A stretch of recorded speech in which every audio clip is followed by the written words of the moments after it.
put Christ in. He put all of Israel before him, and he's praying to the Most High for the people. The scripture said, "Do you not know that you are the temple of God?" And the Spirit of God dwelleth in you. He said that.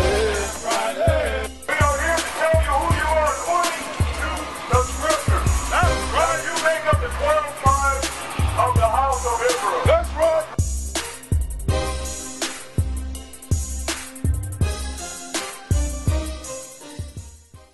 Hey, my brother, you asked a question, now you brothers talking amongst each other, so we're trying to edify you.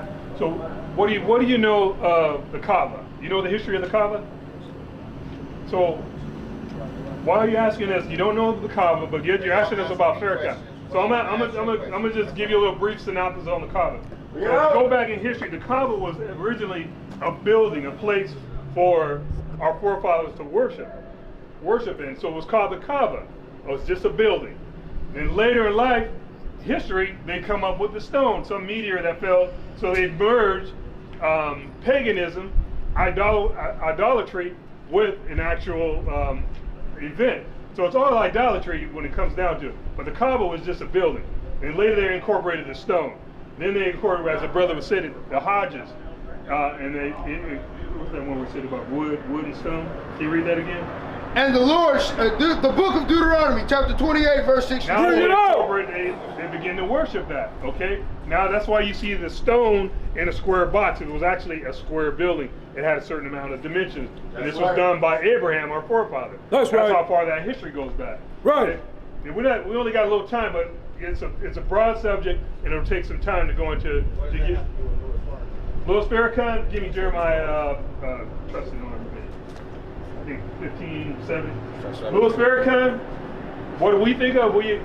Farrakhan, he's trying to unite our people, okay? But like any great activist, what does he do? He goes right back to the Bible. All those men return right back to the Bible. But Farrakhan doesn't keep any laws, statutes, and commandments. He doesn't keep the laws of God. Does he have a beard? Does he wear fringes? Does he know his nationality? Teacher! Right. He doesn't know any of that. I don't think because you got a beard don't really make you keep the law of God, though. Just because you got a beard. It's a commandment of God. So don't the Muslims keep? Don't they got beards? Those true Shiites, yes they do. True Shiites and Sunni Muslims have beards. I've been there, brother. I spent years over there. I'm not talking about over there. I'm talking about the real Muslims. I'm not talking. These are generic Muslims. They're Americanized. When you start talking negative about The another book black of man, Jeremiah, chapter 17 and verse 5. especially a black man is doing good, but I'm gone. Check this out. Jordan, they had how many million man march? Question but you to you. shouldn't talk negative about another black man that's striving to do right. Did I just say that's hypocritical. Did I say negative? I just said, you didn't say I said he wasn't keeping any commandments. All right. He had 2 or 3 million man marches. What has they accomplished? That's Zero. right. You shouldn't talk negative 2 or about 3 another black man. million man marches. Have they come together? No. Teach, y'all. All right. Bring it out. Let that go. Okay, so watch this. Read this real quick. Bring it out, This is the very reason why our people are destroyed, man. Teach, Our people y'all. don't want to hear the truth. The Right. truth is supposed to make you free. Right. That's what. Again, our people are comfortable with bondage. That's right. Spiritual bondage. Our people are comfortable with that thing. Read that. Wallace D. Ford. So we're gonna read who Wallace D. Ford is. Since we want to know about Louis Farrakhan, let's find out. Read. Wallace D. Ford, aka Wallace Ford Muhammad, was a co-founder of the Nation of Islam. He was what? A co-founder of the Nation of Islam. So William D. Ford was a co-founder of the Nation of Islam. So he didn't want to know about the true Arabs, the true followers of Islam. He wanted to know about the brothers that was following that Islamic religion, the Nation of Islam. That's right. A so-called white man found the Nation of Islam. That's right. Read. He arrived in Detroit in 1930 with an obscure background and several aliases. Read.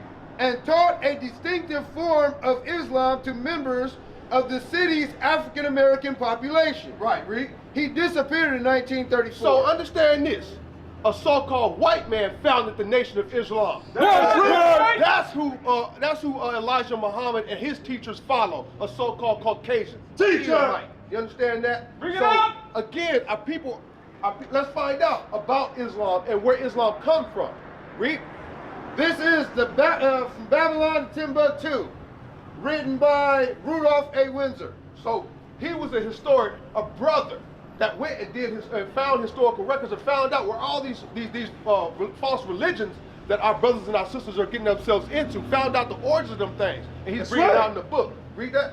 Page 48 reads, the prophet Muhammad, the false prophet Muhammad, That's right. adopted many principles and laws from the Jewish religion. from where? From the Jewish religion. So he founded Islam based on our historical records, That's based right. on the laws that was given to the nation of Israel. Right. That's why when you read in the Quran, they always revert back to the Bible. They Right. always revert back to our forefathers about the Israelites being God's chosen people.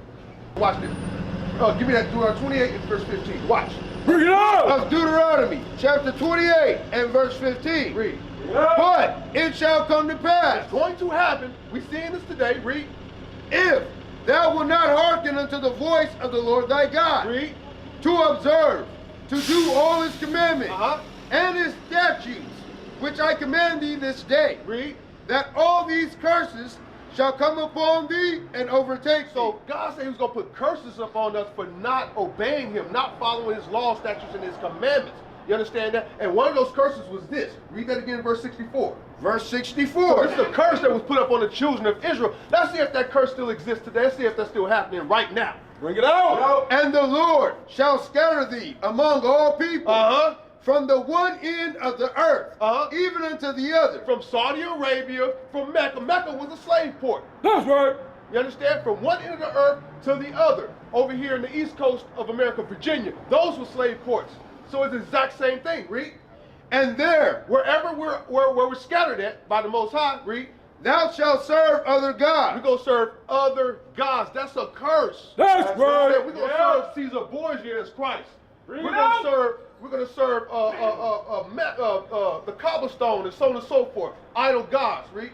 Which neither thou nor thy fathers have known, even wood and stone. Right. So how do we get out of these curses? How do we stop following these idol gods, all this wood and stone? How do we do that thing? Give me that in Deuteronomy 10 and 12.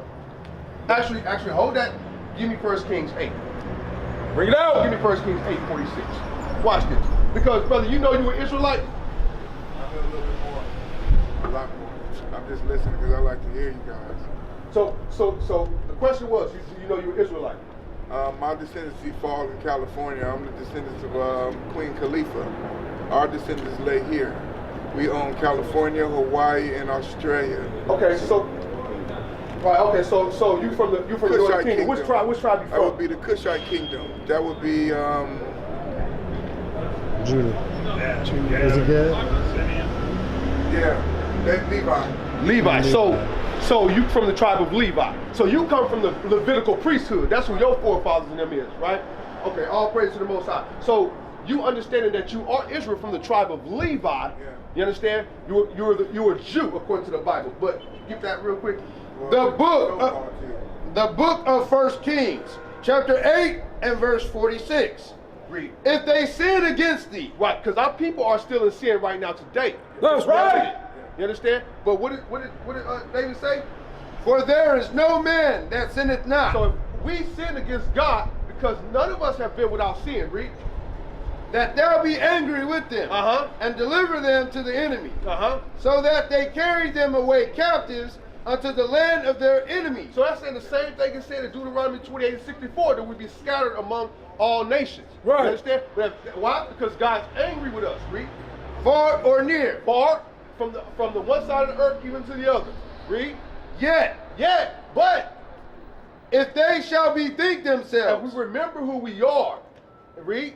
in the land whither they were carried captive. That means right here in America. You understand? If we remember who we are right here in the land where we carry captives, and do what? And repent. And repent and say, I'm no longer African American. I'm no longer a Negro. I'm no longer a nigger. Right. You understand? I'm no longer Mexican, but I am an Israelite. That's right. And I want to come back to your laws, statutes, commandments. That's repentance.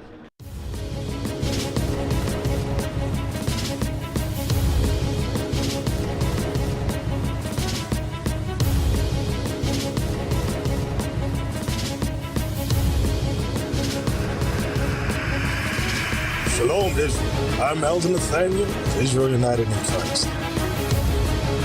YouTube likes to shut our channels down, as some of you have noticed, ever so often. Subscribing to join IUIC will assure you will always stay connected to our YouTube accounts. We want to do our best to make sure this truth gets out. Please click and join our subscriber YouTube channel called Join IUIC to stay linked to all of our videos. So again, please make sure you subscribe to this Join IUIC channel to get your latest updates from all our YouTube channels. Shalom.